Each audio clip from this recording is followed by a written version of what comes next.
Alhamdulillah, berjumpa kembali di Cermat Channel yang keren beken, penuh inspiratif bersama saya Saddam Hussein.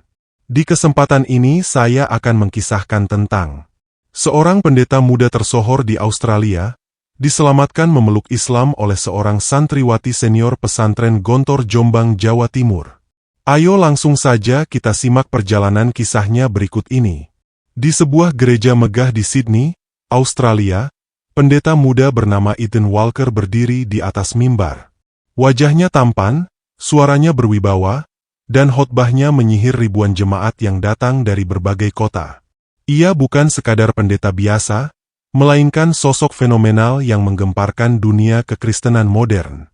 Ethan baru berusia 32 tahun, namun namanya sudah dikenal di seluruh Australia. Setiap gereja berlomba-lomba mengundangnya untuk berkhotbah. Ia bukan hanya pendeta, tetapi ikon kebangkitan spiritual bagi banyak orang. Bahkan, namanya sering muncul di acara TV dan YouTube, menjadikannya figur karismatik dan berpengaruh.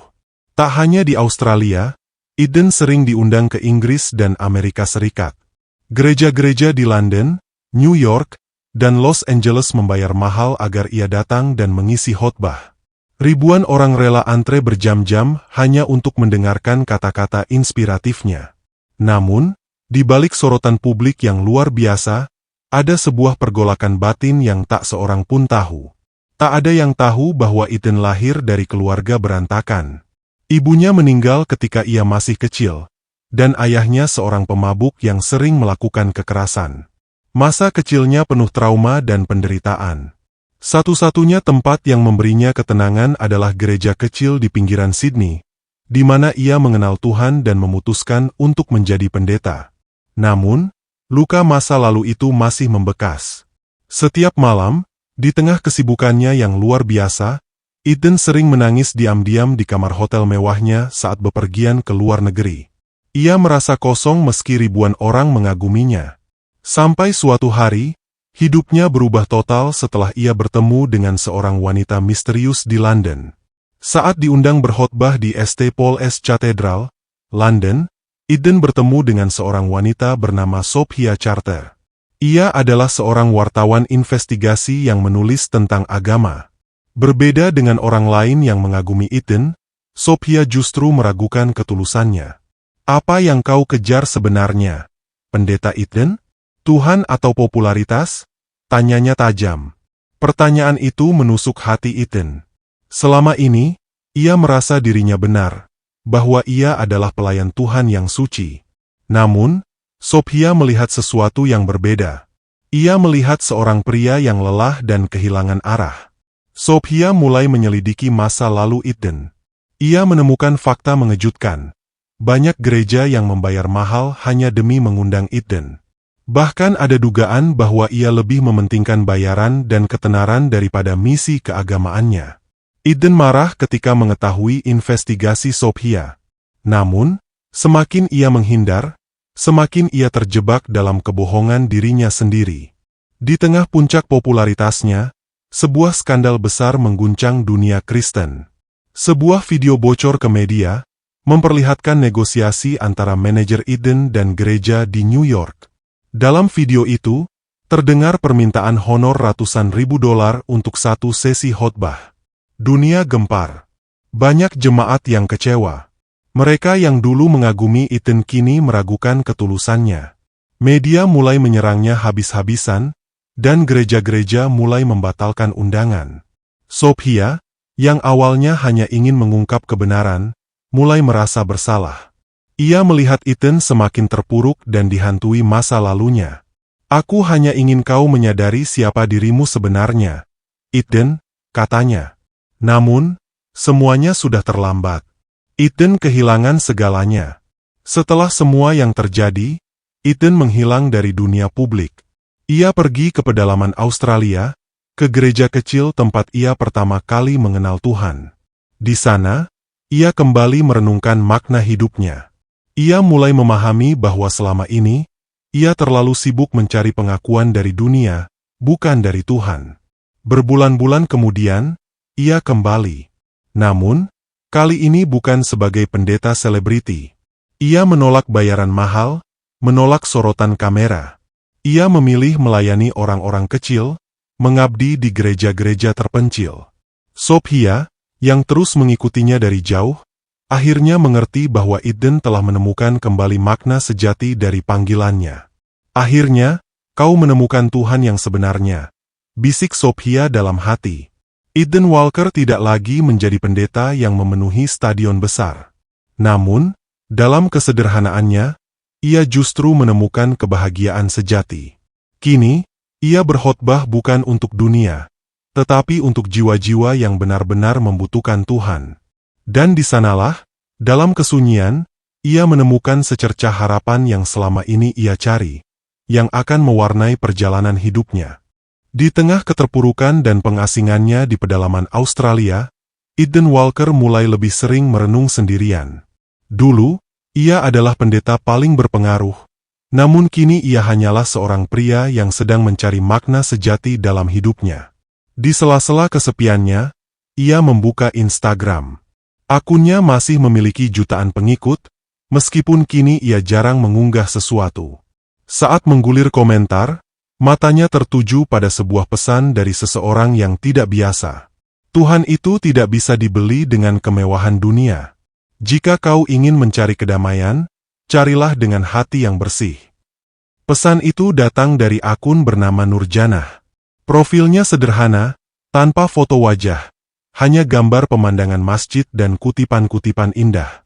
Penasaran, Eden membuka akunnya. Dari sana, ia mengetahui bahwa Nurjanah adalah seorang santriwati senior dari pesantren Gontor di Jombang, Jawa Timur, Indonesia. Eden tidak tahu mengapa, tetapi ada sesuatu dalam pesan itu yang menyentuh hatinya. Ia pun membalas, "Kau bicara seolah kau tahu segalanya. Apa yang kau maksud dengan hati yang bersih?" Balasan dari Nurjanah datang singkat namun penuh makna. Hati yang bersih adalah hati yang mencari kebenaran tanpa terikat oleh ego dan dunia. Jawaban itu menusuk Eden. Ia pun mulai berdiskusi dengan Nurjanah melalui pesan pribadi. Percakapan mereka tidak mudah. Eden, yang terbiasa dengan argumen teologis dan retorika keagamaan, berusaha menantang setiap pernyataan Nurjanah. Namun, santriwati itu sangat tenang dan cerdas dalam menjawabnya. "Bagaimana kau bisa yakin bahwa Islam itu benar?" tanya Eden dalam salah satu diskusi mereka. Nurjanah menjawab, "Karena Islam tidak meminta manusia untuk percaya secara buta. Al-Quran sendiri menantang manusia untuk berpikir dan mencari kebenaran." Eden mulai membaca terjemahan Al-Quran untuk membuktikan argumen Nurjanah. Namun, semakin ia membaca, semakin ia merasa tersentuh. Ada sesuatu dalam kitab itu yang berbeda dari yang ia bayangkan selama ini. "Mengapa aku merasa damai saat membaca ini?" gumamnya dalam hati. Hari demi hari, diskusi mereka semakin mendalam. Nurjanah tidak pernah berusaha mengajak Eden masuk Islam, tetapi cara bicaranya yang lembut, wawasannya yang luas, dan ketulusan hatinya membuat Eden tersentuh lebih dalam. Ia merasa bahwa selama ini ia hanya menjalankan agama dengan ego dan ambisi, bukan dengan ketulusan. Di luar dugaan, Eden mulai tertarik pada sosok Nurjanah.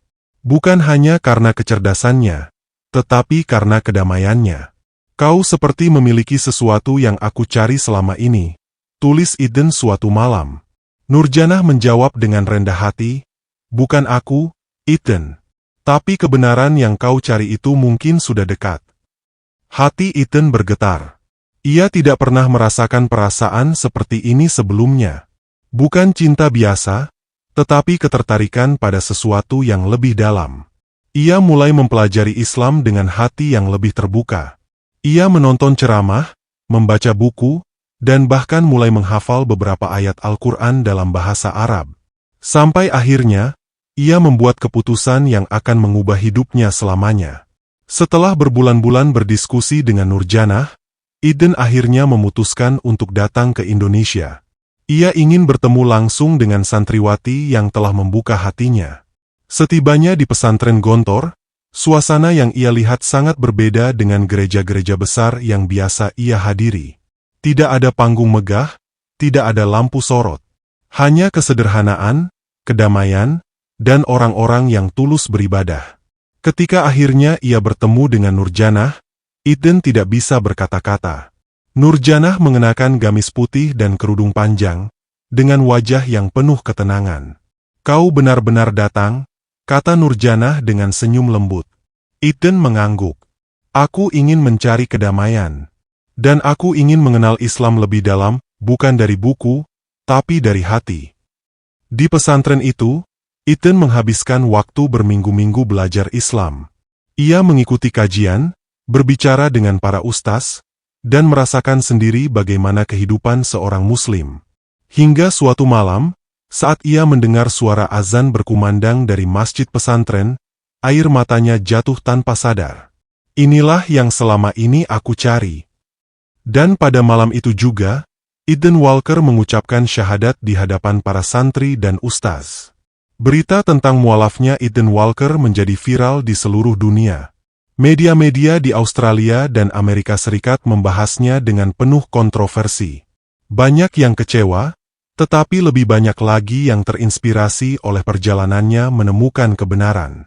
Kini, Eden Walker bukan lagi pendeta muda yang berdiri di panggung besar. Ia memilih hidup sederhana di Indonesia, menghabiskan waktu di pesantren untuk belajar Islam lebih dalam.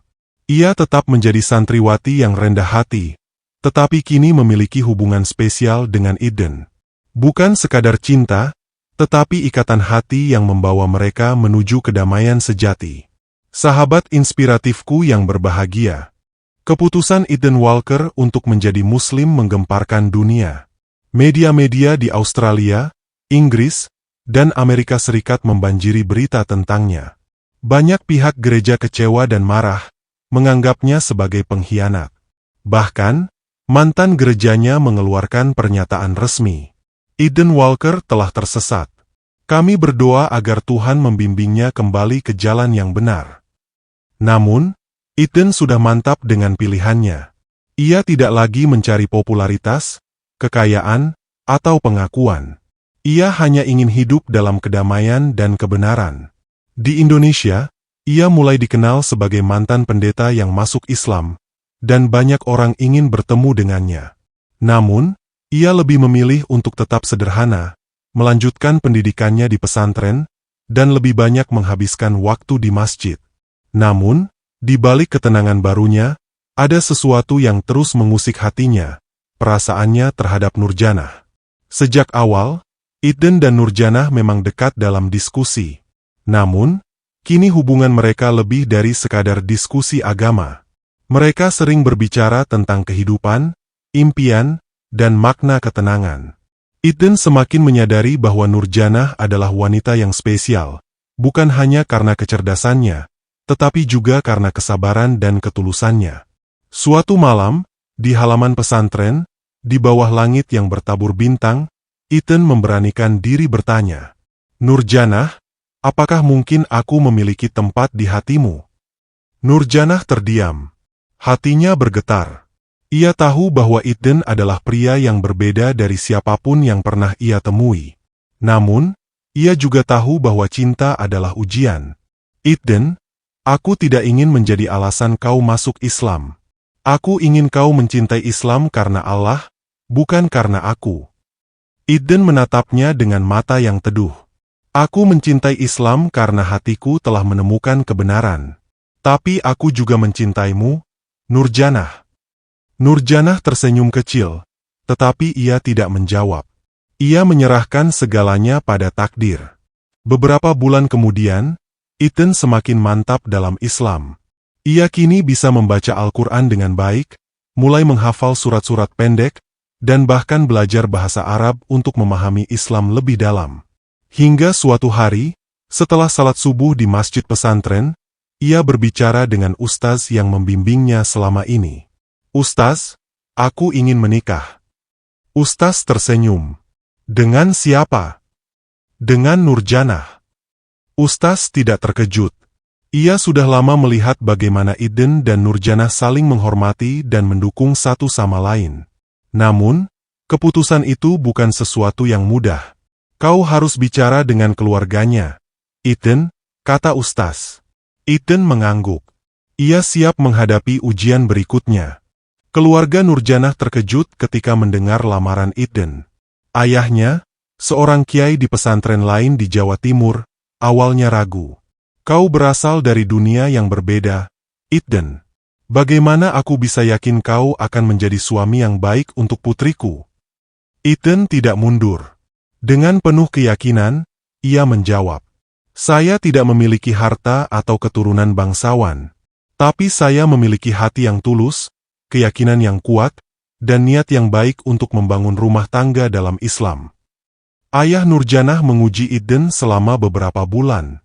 Ia meminta Iden untuk membuktikan kesungguhannya dengan menghafal Al-Quran, belajar fikih pernikahan, dan menunjukkan kedisiplinan dalam ibadah.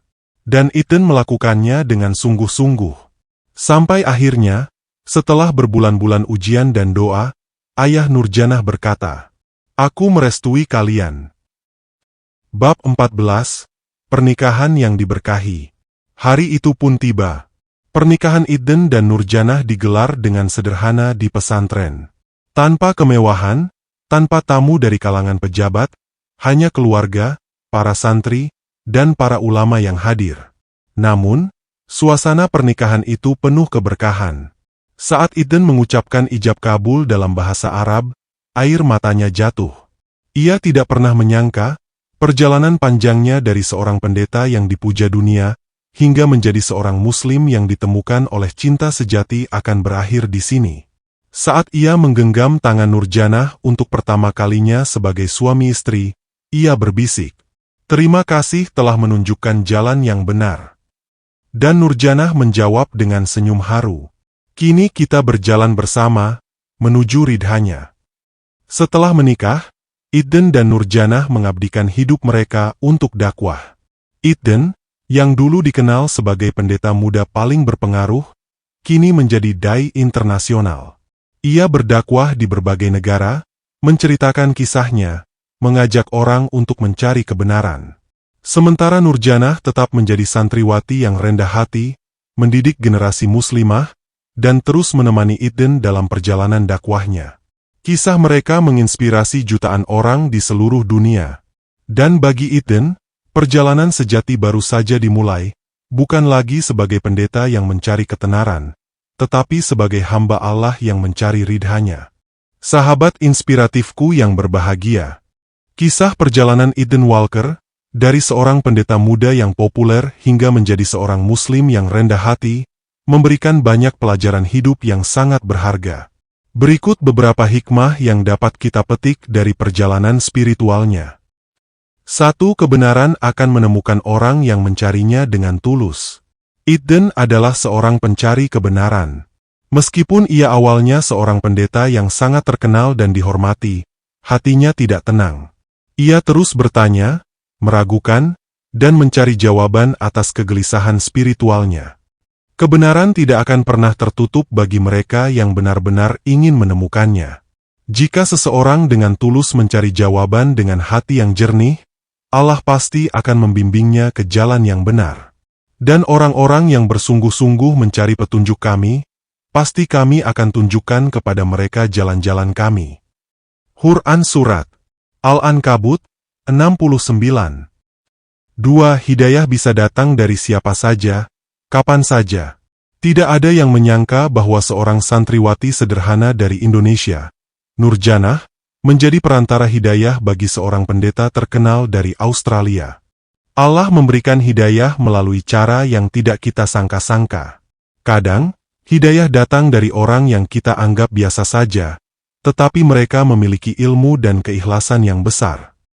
3. Popularitas dan kekayaan tidak menjamin kebahagiaan sejati. Iden memiliki segalanya: ketenaran, kekayaan, dan kehormatan. Namun, ia tetap merasa ada kekosongan dalam jiwanya. Setelah masuk Islam, ia memilih meninggalkan semua kemewahan dunia demi mencari ketenangan sejati. Dunia ini hanya sementara. Popularitas dan kekayaan tidak akan pernah bisa menggantikan ketenangan hati yang datang dari iman dan ketaatan kepada Allah. Ketahuilah, hanya dengan mengingat Allah hati menjadi tenteram. Quran Surat Ar-Ra'd 28. 4. Ujian dalam hidup adalah bagian dari perjalanan iman. Setelah masuk Islam, Eden menghadapi banyak tantangan, dihujat, dicaci, kehilangan pekerjaan, bahkan kehilangan keluarga dan teman-temannya. Namun, ia tetap teguh dalam keimanannya. Setiap orang yang mendapat hidayah pasti akan diuji. Namun, jika kita tetap sabar dan yakin pada pertolongan Allah, maka Allah akan menggantikan semua yang hilang dengan sesuatu yang jauh lebih baik. Apakah manusia mengira bahwa mereka akan dibiarkan hanya dengan mengatakan, "Kami telah beriman," dan mereka tidak akan diuji? Quran Surat Al-Ankabut 2. 5. Cinta yang sejati adalah yang membawa ke jalan kebenaran. Hubungan Eden dan Nurjanah bukan sekadar kisah cinta biasa. Nurjanah tidak pernah memaksakan cinta, tetapi membimbing Eden dengan sabar menuju Islam. Cinta sejati bukan hanya soal perasaan, tetapi bagaimana kita membawa orang yang kita cintai menuju kebaikan.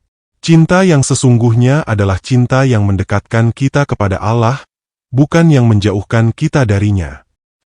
6. Islam itu indah dan memberikan kedamaian sejati.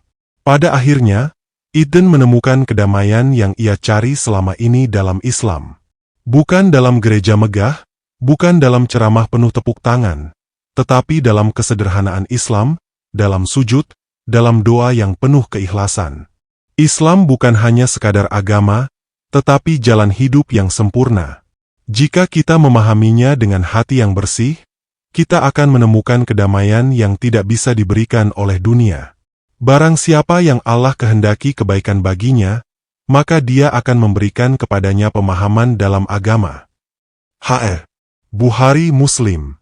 Setelah menikah dengan Nurjanah, Eden bukan hanya menemukan cinta, tetapi juga menemukan misi baru dalam hidupnya. Dari seorang pendeta terkenal, ia kini menjadi dai yang rendah hati, berdakwah kepada orang-orang yang masih ragu dan mencari kebenaran. Dan ia sadar, perjalanannya belum selesai, karena kehidupan ini adalah perjalanan panjang untuk mencari ridha Allah hingga ajal menjemput. Kisah Eden adalah pengingat bagi kita. Jangan merasa puas hanya karena terlahir sebagai Muslim. Kita harus terus mencari ilmu dan memahami Islam dengan benar. Jika kita merasa ragu atau gelisah dalam hidup, kembali kepada Al-Quran dan doa adalah solusi terbaik.